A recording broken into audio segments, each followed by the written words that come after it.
So therefore, they are importing a lot of workers from India. More about that subsequently on the video. Please continue to watch it. There is a great opportunity for you. Hi everyone, welcome to today's video. So take a look at this scene from Rajiv Chowk metro station. A metro train in the morning time during your office hours. You will see mad rush. These are scenes in Mumbai local from Kurla station. Now you'll say that, okay, I live in Bangalore, I don't care. No, if you're living in Bangalore, then again, you would witness that many people get stuck during traffic hours every single day. So if I go and ask you, and please comment in the comment box, that what is the number one reason for this? You will say one reason, overpopulation. And you are partially right. And now, just to increase our worries in 2023, India is overtaking China in terms of its overall population. We have become the most populous nation on earth. You might say that, I have not read this news, why it is not being drummed up so much. Well, because the official population stats in India are given during the census survey. So it is going to happen sometime in the future that India became the most populous nation on earth in the year 2023. Now, this is going to create a massive impact on our infrastructure, on education, on jobs, and everything that you see around. So how this situation is exactly going to impact you, this is precisely what we are going to discuss on today's video. And there are three specific questions that I'm going to answer. So question number one is that what is the right population for any country and what that specific number should be in India. Second question, that what is the impact of overpopulation in India and how does that personally impact you. Question number three is that, see, overpopulation is going to happen whether we like it or not. Are there some ways that you could adopt in order to better prepare yourself for this situation?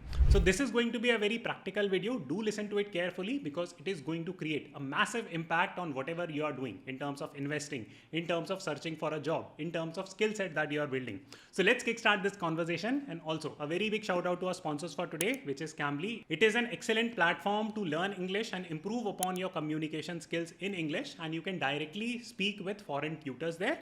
More about them subsequently on the video. So let's discuss question number one, that what is the right level of population for a country like India and what generally is the right level of population for any country. And let me take you to a scientific study that was done and a theory of optimal population was discussed. So this is what the theory of optimum population says, and I'm simplifying here, that see, it is like this, that there can be an underpopulation zone for a country, there can be an optimum population, and there can be an overpopulation zone.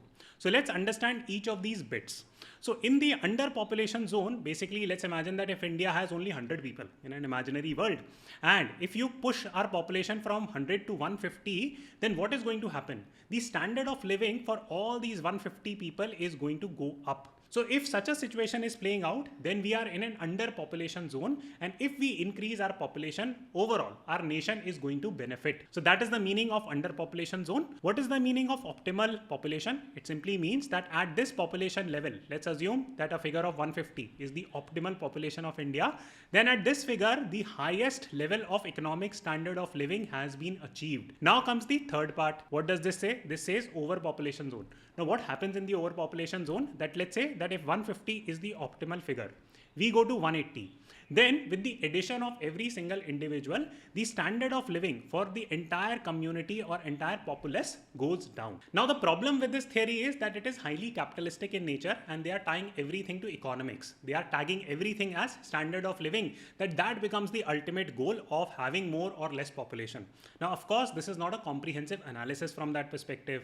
You need to consider examples like Bhutan, where the economic standard of living might not be very high, but it is consistently ranked as one of the happiest countries on earth. So the arguments against this theory could be that, if you're defining everything or your population as per the standard of living, that might not be the right standard to target. And point two is that sometimes the government gets the entire mix of population incorrect. For example, many a times governments would feel that, we are in that overpopulation zone and it might make a lot of sense to decrease our population or incentivize people not to have kids. And these type of situations can backfire.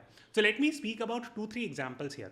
The first example comes from India itself, that during the emergency, during 1975-1976 phase, India underwent a population control drive. And the Indira Gandhi government, it categorically gave targets to government employees that go and do vasectomy of Indian men. This was a sterilization drive. It was horrific, horrendous for a wide variety of reasons. Let me not go there. But to cut the long story short, the Congress government did a lot of high-handedness, and there were extreme cases when people did not want to undergo vasectomy. They were given incorrect information, or just to meet their targets by government employees, they were given like 100 rupees that get your vasectomy done. Now the poor person could never have the child after that.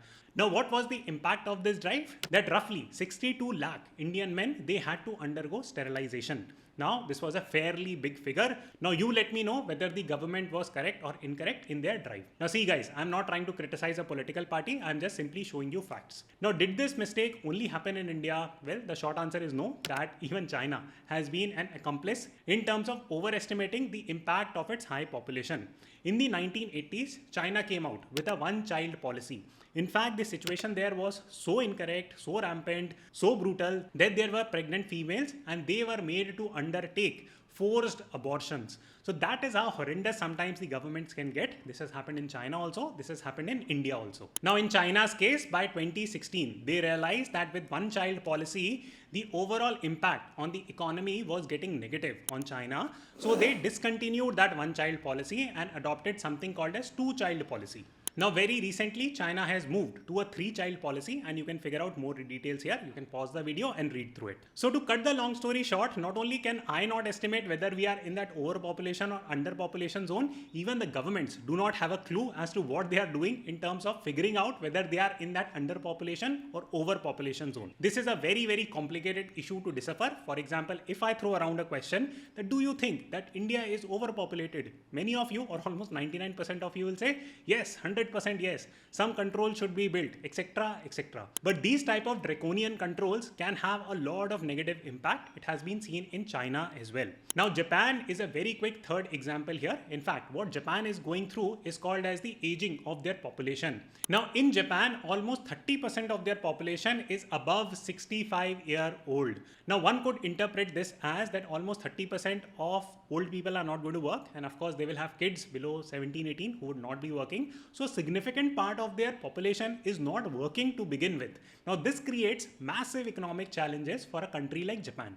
So therefore they are importing a lot of workers from India. More about that subsequently on the video. Please continue to watch it. There is a great opportunity for you. In fact, in Japan, people are being paid to have kids. Now this is like a great thing. I will go to Japan, have kids, make money. But I know that many bachelors are going to comment कि यार अक्षत, India में तो शादी होती नहीं है, Japan में कहाँ से हो जाएगी? Well, I am not there to comment on that. I do not give like relationship videos and all that stuff. If you know of some YouTuber, probably our intelligent audiences can divert the viewers of this video to that YouTuber. So probably you will learn that strategy there. Now, while I can't contextualize where India fits in terms of this overpopulation, underpopulation, I'm just helping you understand my viewpoint, and there are two central points that I will comment on. One is that we are definitely not in that underpopulation zone. Now, why am I saying this? Because our population is going to peak in the year 2047 as per several studies. So we are already reaching that point. So if we draw a bell curve in terms of population growth, first the population will increase in this zone. We might be somewhere here. So definitely we might be in that overpopulation zone, and subsequently sometime in the future the overall population of India is going to come down. The second key point is that our demography simply means कि कितने बच्चे हैं, कितने बूढ़े हैं, कितने जवान लोग हैं. If you study the split, you will see that majority of population in India is on the younger side. The median age in India is somewhere around 31 years old, which is fairly young. Only a handful of countries in Africa have a slightly lower median age compared to India. So if you aggregate fact one, that we have a high population or towards high population, second, our population is young, it creates a bunch of different opportunities and problems. Let us start discussing that on question number 2 as to how this young population and high population is going to have a personal impact on you. The first key impact of this young and more population in India is going to be directly on the job market. The job market is already highly competitive. You might be noticing that a lot of companies like Amazon, Facebook, this, that are firing employees. Why is that happening? Because the job market competition has increased. Now, what is the meaning of job market competition? It is fairly easy to understand that what is the supply of labor, that is how many people are applying for a particular type of job on an average. So let's say if 1,000 people only apply, and demand means that how many jobs are available at every segment. So let's assume that 1,000 jobs are available, right? Now imagine a scenario that if our population is young, they would want to work more, and plus we have a lot of young people. Then what is going to happen? That the supply might go from 1000 to 5000, but have the number of jobs increased? The short answer, unfortunately, is no. I'm definitely simplifying it and generalizing it. But to cut the long story short, the job market is highly competitive. And is it going to come down in India? The short answer is no. It is not going to come down. You will have to witness a significantly competitive market. In fact, even your kids are likely to witness a significantly highly competitive market. If you don't prepare for it, then it is going to be a bad scenario. Now, the second part to this equation is that even the nature of the job is changing quite aggressively. This is a point that I had covered on one of the videos I had earlier done, but let me very quickly recap it because this is a fundamentally important point. So take a look at this chart, and what you will see is that the rise of fresher salary in the IT industry in India. Now, why am I picking IT industry? Because a large part of our young workforce in high paying jobs work in IT. This is the most go-to type of a job. So if you study at what rate the fresher salary has increased in IT jobs, consider this, that it has only gone up by 2 to 3% a year in the last 10 years. FD rates are 7%. Inflation in India is like almost 7-8%. But the fresher salary increase in IT jobs, 2 to 3%. Well, why is this happening? That is a relevant question that you need clarity on. So the answer there is fairly simple. That see, some skills that used to be considered slightly more complicated in the past, for example, software development, etc., it is becoming easier with time. You might have heard of something called as ChatGPT, which is an artificial intelligence tool. It does a lot of work for you. So consider, for example, you might have seen that people used to write blogs. They used to call them copywriters, and they used to fill words for certain companies that used to give them contracts. Now ChatGPT can completely automate that part of equation. So to cut the long story short, if you are in that skilled category segment, but you are working on a low impact skill, then you are going to get replaced. That is the unfortunate reality, and that is going to happen more and more with time. Please consider this as Instagram effect, that when Facebook acquired Instagram for almost $1 billion, there were like 8 to 12 engineers in the entire Instagram team. What is the message there? That you can build a $1 billion company just by using 8 engineers. And that is a mind-boggling fact, and it categorically proves to the point that technology is going to replace more and more humans. Unfortunately, in Indian IT services, people are more likely to get replaced with time. Now you might have a natural question that, hey, is there something that I can do in order to avoid this situation? Well, you can do a bunch of different things, but first and foremost, please pick up and improve your English speaking skills. English speaking skills is one of the skills that impacts you the most in terms of your salary growth. Now you might say, you know what, I know English, I can speak English, but knowing English, speaking English well, and communicating in English effectively are all very, very different things. So if you want to communicate in English really, really well, you can check out Cambly. They do group classes as well, where 2 of you can come together and spend time with a native English language speaker in terms of improving your communication and English speaking skills. And you can check out the code in the description box, and you will get 45% off on their plan. Their tutors are extremely friendly, they teach really well, and you get to pick up not only good conversational skills, but you also learn about different cultures and customs. Now the second impact of our high population would be that the cost of home ownership is going to go up. You'll say, yaar, ghar ke daam to वैसे ही बढ़ गए हैं. My Tauji used to own land in Gurgaon. He sold that land, bought like 50 Pajeros. Now he runs taxi services and whatnot. True, 100% agree.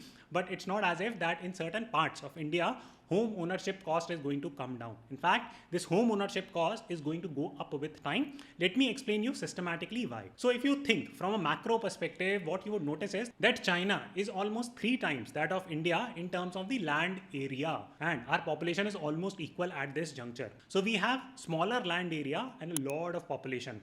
So that population density in India is one of the highest in the world. And wherever the population density is very high, the cost of home ownership goes up. A classic case in point is Singapore, that in Singapore, house became one of the most talked about topics, and they have something called as Housing Development Board houses, HDB houses. So I've lived in Singapore and I've seen that government provides a lot of affordable housing to its common population. But the Singaporean government does that for the middle class.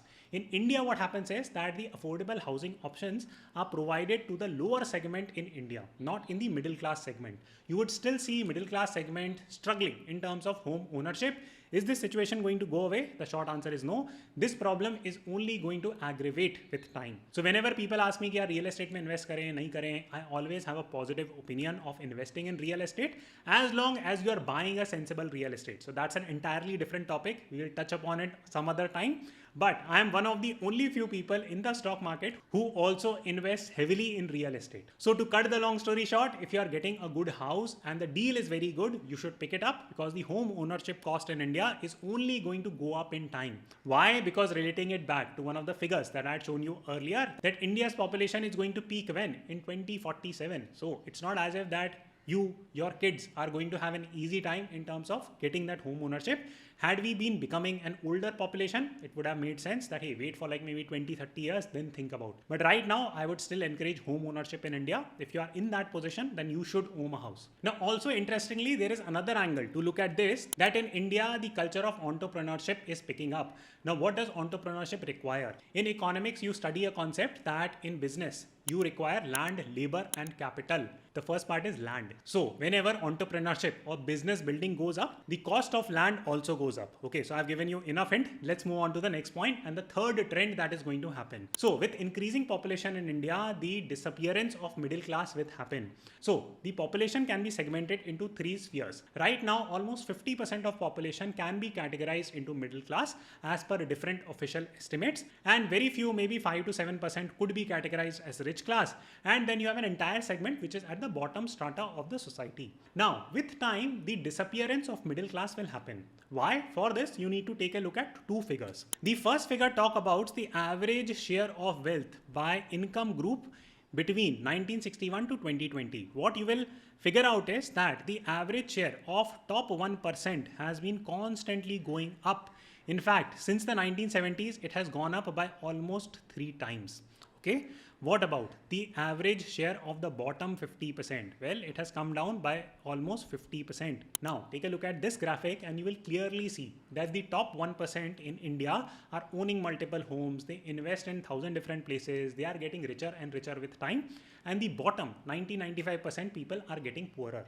But there is a trend that you are missing here. When it comes to traditionally low paying jobs, they have started to charge more. Their income growth has been much faster compared to the growth of salaries in the middle class. A classic case in point would be the Ola Uber salaries. Now, who drives Ola Uber traditionally speaking? Almost in 90-95% cases, people who have driving skills. Now you'll say 5% लोग कौन होते हैं इनको driving नहीं आती? I don't know, I'm not going to comment. So anyways, back to the story that Ola Uber jobs on an average these days pay somewhere around 20-25,000 depending on the city. And again, go and compare IT fresher jobs. How much skills are required across both? You are smart enough to understand.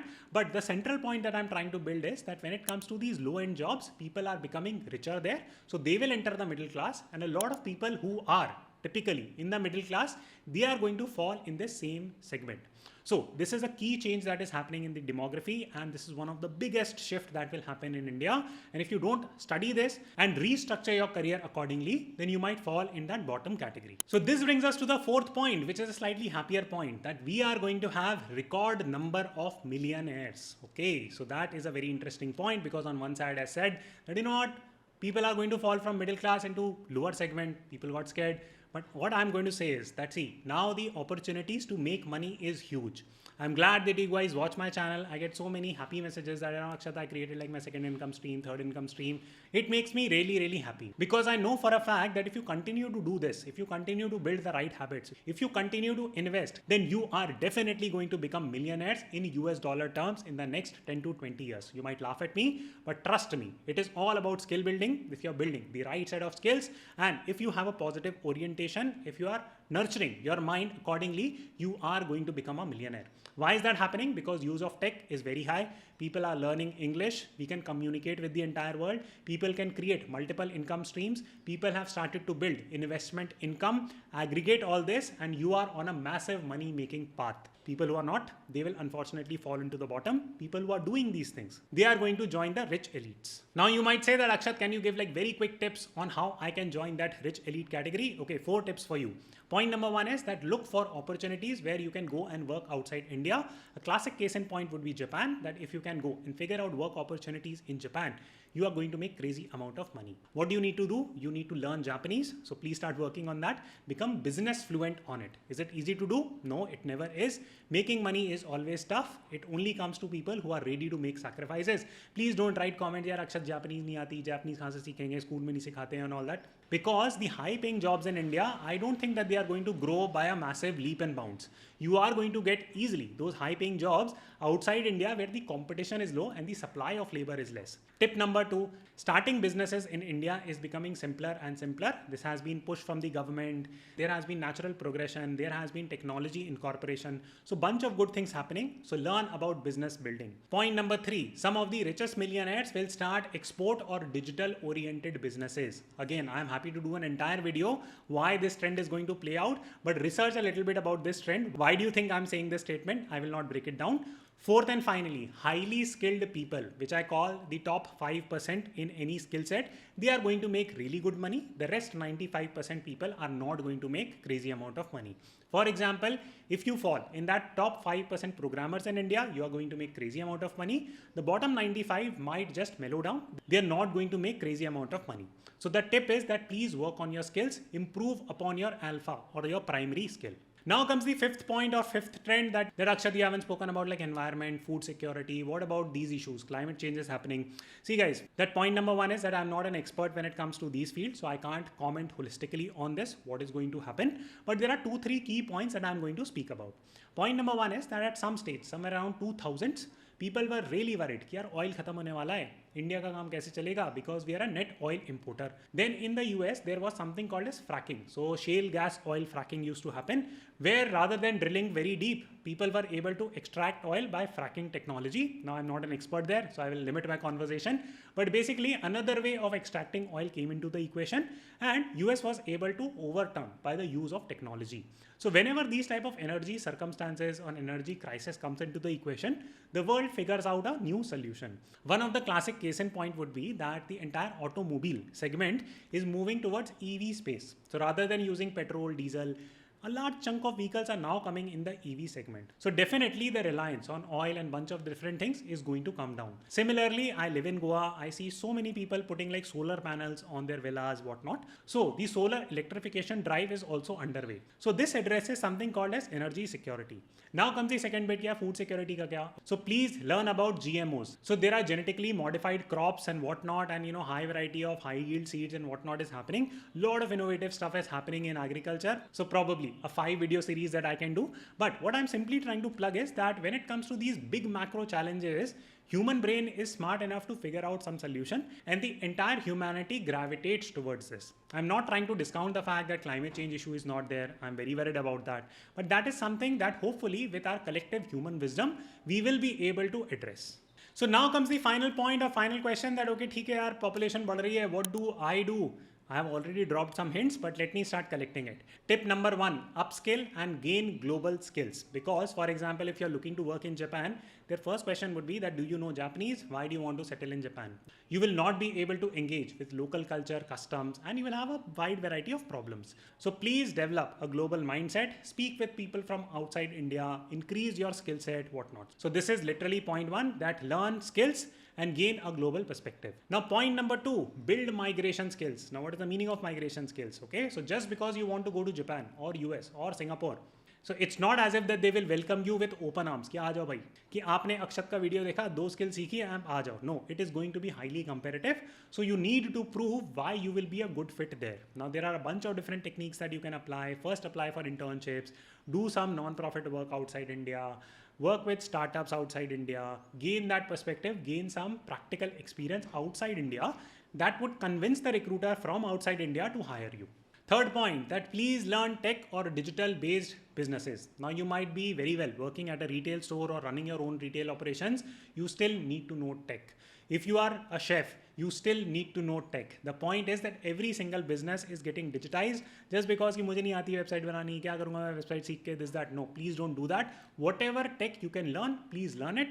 Tech is not a different field now. Tech is incorporated in anything that you're doing in business. Just don't be like a person कि यार क्या ही देखना tech. मैंने कोई engineering की degree थोड़ी करी है. No, that is not the way of living life. You have to be curious. You have to learn little bit of tech. Fourth and final point, please learn how to invest. Investing is one of the key areas where you don't have to invest crazy amount of active time once you have built that skill set. Whatever money you get, you can literally invest. I'm not saying trading. So once you learn investing, you can grow your money. I run courses. You can go and check it out. I will put the links in the description box. I hope you enjoyed this conversation. Do give it a thumbs up and I will see you the next time.